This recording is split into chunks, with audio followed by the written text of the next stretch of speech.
Bab 718. Penyaluran energi Reiki. Apa yang kamu katakan itu? Kata Erik dengan terkejut dan dirinya hampir jatuh pingsan setelah mendengar ini. Deskarman sudah mengikutinya sejak dulu dan mereka memiliki hubungan yang begitu dekat. Meskipun dirinya tidak memiliki kemampuan yang begitu hebat, namun dirinya sangatlah setia dan Erik sudah menganggap dirinya seperti bagian dari keluarganya sendiri.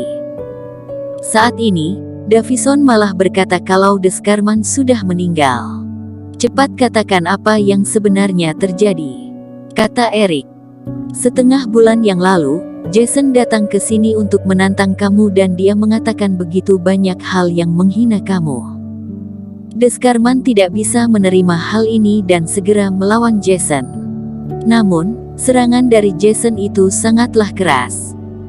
Ketua, kami sudah merawatnya selama setengah bulan lebih, namun luka pada tubuh kakak seperguruan sangatlah parah dan dia tetap harus menghembuskan nafas terakhirnya di tempat ini, kata Davison sambil menangis.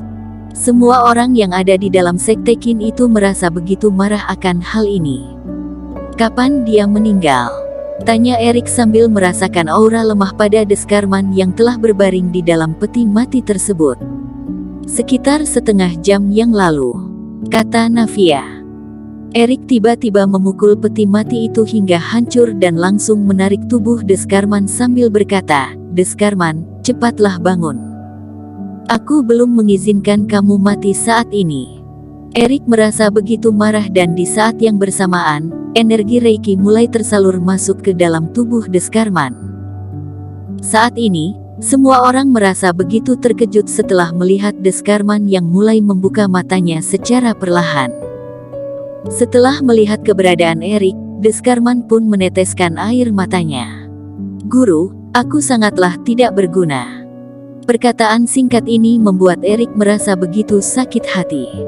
"Kamu sudah berusaha, ini bukanlah salahmu," kata Erik sambil menahan rasa amarahnya. "Aku sudah merasa puas karena sudah bisa bertemu dengan guru saat ini," kata Deskarman sambil tersenyum. "Erik, teknik yang kamu gunakan ini tidaklah begitu baik.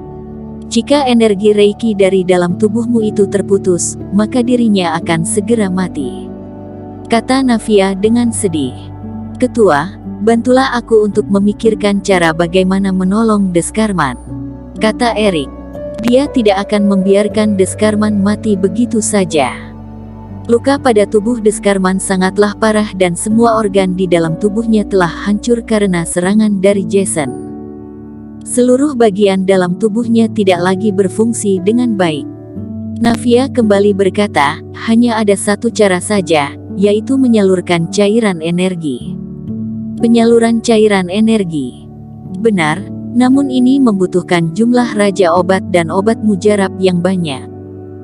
Namun ini bukanlah yang terpenting adalah membutuhkan sebuah raja obat tingkat atas. Navia menggelengkan kepalanya dan berkata, "Raja obat tingkat atas sudah lama menghilang dari dunia ini, oleh karena itu, aku tidak bisa menjamin kalau cara ini bisa berhasil." Semua orang terlihat begitu putus asa atas hal ini. "Aku memilikinya," kata Erik sambil mengeluarkan raja obat tingkat atas dan beberapa jenis obat mujarab dari dalam ruang penyimpanannya. Semua obat ini ia dapatkan dari sekte semi suci waktu itu. Tumpukan obat mujarab ini memancarkan energi yang sangat kuat. Bahkan aroma obat terasa begitu kuat di sekeliling area tersebut. Saat ini, terlihat sebuah obat mujarab berwarna emas di tengah-tengah tumpukan obat tersebut. Obat itu memiliki aura yang sangat kuat dan bahkan mampu memancarkan cahaya yang terang. "Raja obat tingkat atas," kata Navia dengan terkejut. Semua orang juga merasakan hal yang sama. Erik benar memiliki raja obat tingkat atas. Kakak seperguruan sudah bisa ditolong, kata Davison sambil mengusap air matanya. "Guru, ini merupakan benda yang sangat berharga. Sangat disayangkan jika harus digunakan di dalam tubuhku," kata Deskarman dengan wajah yang sangat pucat dan dirinya kembali berkata, aku tidaklah patut menerima obat sebaik ini. Jangan omong kosong. Kamu adalah muridku dan kamu berhak mendapatkannya, kata Erik sambil meraih tangannya. Saat ini, sebuah energi Reiki tiba-tiba muncul di antara mereka. Obat mujarab itu mulai terbang tinggi di udara dan mulai berubah menjadi energi Reiki. Setelah itu, semua energi Reiki yang terbentuk itu pun mengalir masuk ke dalam tubuhnya. Tubuh Deskarman mulai bergetar dan dia pun berteriak kesakitan. Energi Reiki dalam jumlah yang besar mulai mengalir masuk ke dalam tubuhnya dan menyelimuti setiap organ yang ada di dalamnya. Hal ini membuat dirinya merasakan kesakitan yang luar biasa. Bertahanlah, teriak Erik. Jika kamu bisa melewati tahap ini, maka semua bagian tubuhmu yang rusak akan pulih kembali dan kamu juga bisa melanjutkan proses kultivasimu. Saat ini, begitu banyak tulang yang patah pada tubuh Deskarman dan meskipun dirinya bisa sembuh, dirinya juga tidak mampu berlatih lagi. Namun, dengan adanya penyaluran energi Reiki ini, dirinya bisa kembali melanjutkan proses kultivasinya dan semua organ di dalam tubuhnya akan dipulihkan kembali. Dan ini merupakan salah satu energi yang sangat kuat. Namun, tidak semua orang sama seperti Erik yang rela menghabiskan begitu banyak obat mujarab bahkan raja obat tingkat atas untuk menolong seseorang. Semua orang hanya bisa membantu Deskarman melalui doa. Guru, tenang saja, aku tidak akan menyia-nyiakan semua obat yang telah kamu berikan ini, kata Deskarman sambil menahan semua rasa sakit yang ada. Setelah beberapa saat berlalu, obat-obat mujarab itu sudah sepenuhnya masuk ke dalam tubuh Deskarman dan seluruh organ yang telah cacat sudah pulih kembali. Saat ini, semua orang menyadari kalau tubuh Deskarman terlihat sedikit samar. Semua kerangka tubuhnya juga terlihat begitu samar dan mulai terlihat sebuah cahaya yang terpancar dari dalam tubuhnya. Ini terlihat lebih kuat beberapa kali lipat dari kultivator pada umumnya. Guru, apakah kakak seperguruan sudah sembuh? Tanya Davison. Tidak ada masalah lagi, kata Erik sambil menganggukkan kepalanya dan menyuruh orang lain untuk membawa Deskarman pergi beristirahat.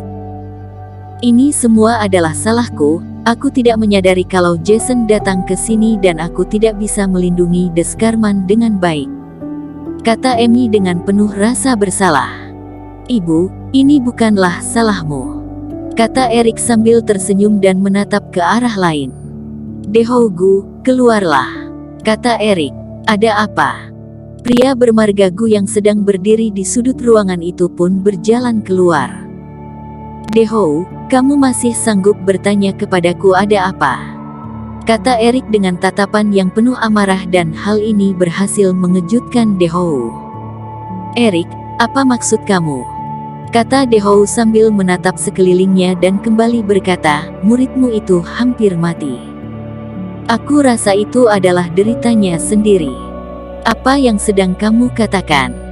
Kata Erik dengan wajah yang murung. Deskarman hampir mati karena Erik dan Dehou berkata kalau ini semua adalah deritanya. Dehou sepertinya tidak menyadari hal ini dan dia kembali berkata, siapa itu Deskarman? Apakah dia tidak tahu akan kehebatan Tuan Dong? Dia bahkan berani menentang Tuan Dong. Tidak heran kalau dirinya dibunuh. Tuan Besar menyuruh kamu untuk menjaga keamanan Sekte Qin ini dan ini adalah caramu melindungi sekte ini, kata Erik.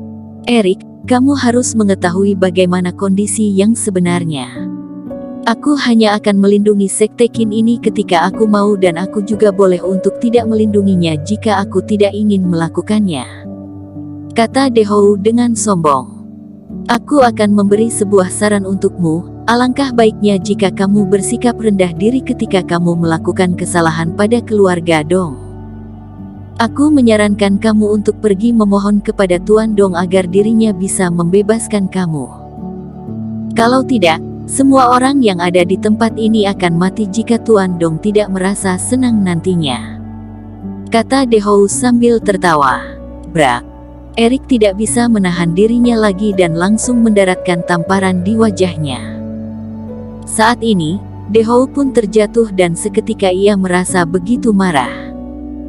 Dia pun segera bangkit dan mengeluarkan energinya yang telah mencapai fase kesempurnaan itu. Beraninya kamu memukul aku. Dia tidak menyangka kalau Erik berani menamparnya. Kenapa rupanya kalau aku memukul kamu? Kata Erik dengan berani. Tuan Qin, Dehou, apa yang sedang kalian lakukan? Kata Tuan Besar sambil berjalan menghampiri mereka. Apa yang terjadi di sini? Tanya Tuan Besar setelah melihat kondisi yang kacau di dalam Sekte Qin. Bersambung. Terima kasih telah menonton video ini sampai akhir. Jangan lupa subscribe dan nantikan kisah episode selanjutnya hanya di Novel Story. Salam.